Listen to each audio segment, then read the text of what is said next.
আসসালামু আলাইকুম সুপ্রিয় ষষ্ঠ শ্রেণীর শিক্ষার্থী। আমরা আজকে তোমাদের প্রথম অধ্যায় স্বাভাবিক সংখ্যা এবং ভগ্নাংশ এই অধ্যায়ের 1.3-এর 2 নম্বর প্রশ্নের সমাধান করব। এখানে দেখো ভাগ প্রক্রিয়ায় গসাগু নির্ণয় করো। তাহলে আমরা প্রথমেই ক নাম্বার দিয়ে শুরু করব।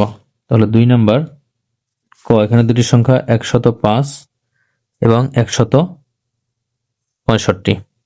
তাহলে আমরা এই বড় সংখ্যাটিকে ছোট সংখ্যাটি দ্বারা ভাগ দেব।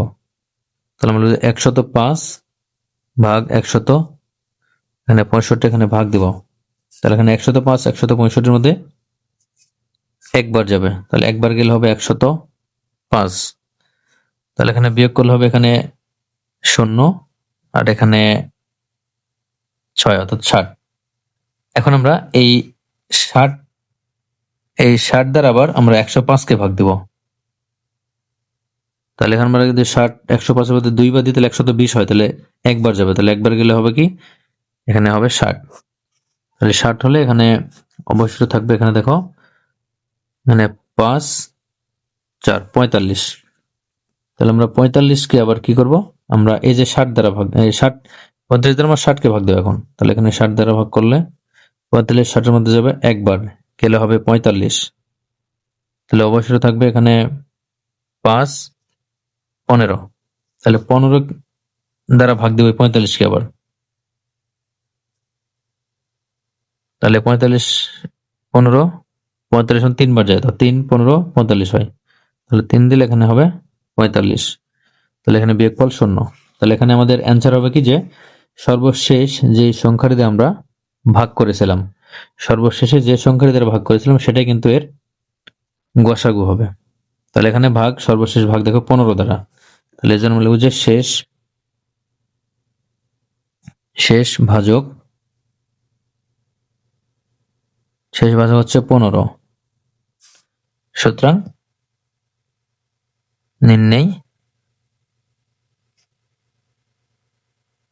গসাগু সমান 15, এটা হচ্ছে অ্যান্সার। এখন খ নাম্বার, তাহলে দেখো 2 নাম্বার খ, এখানে 3টি সংখ্যা আছে 385 286 এবং 418। আমরা প্রথমে দুটি সংখ্যা নিয়ে কাজ করব।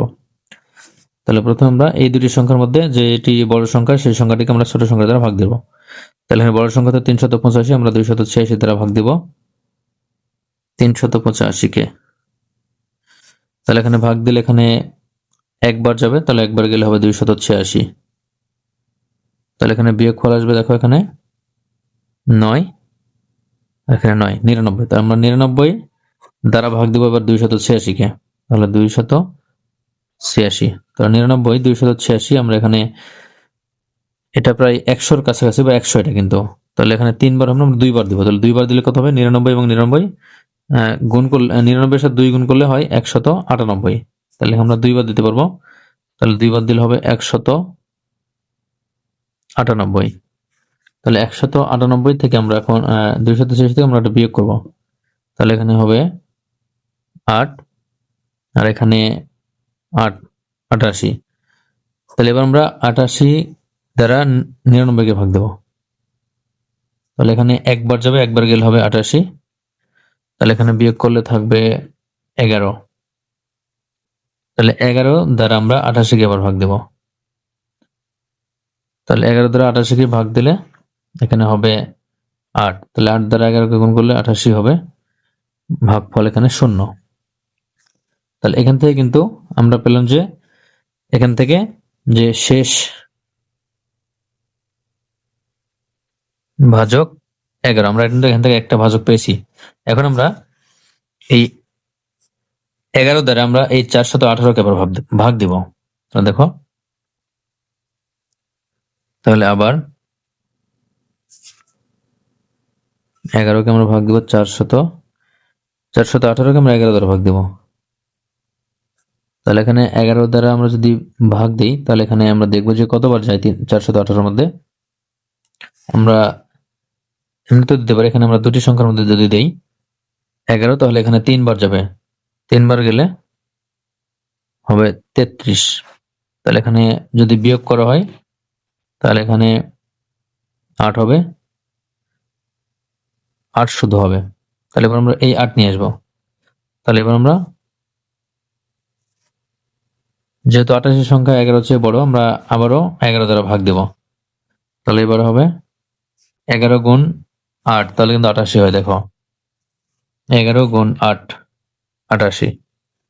তাহলে এখানে আমরা 8 বার দিলে এখানে হবে 88। তাহলে এখানে ভাগফল 0। তাহলে এখান থেকে কিন্তু সর্বশেষ ভাজক এখানেও 11। তাহলে এখানে কি শেষ ভাজক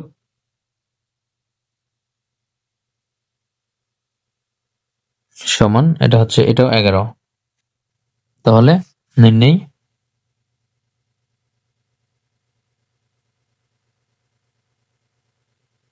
নির্ণয় গসাগু সমান 11। এটা হচ্ছে অ্যান্সার। আজ এ পর্যন্তই, ধন্যবাদ।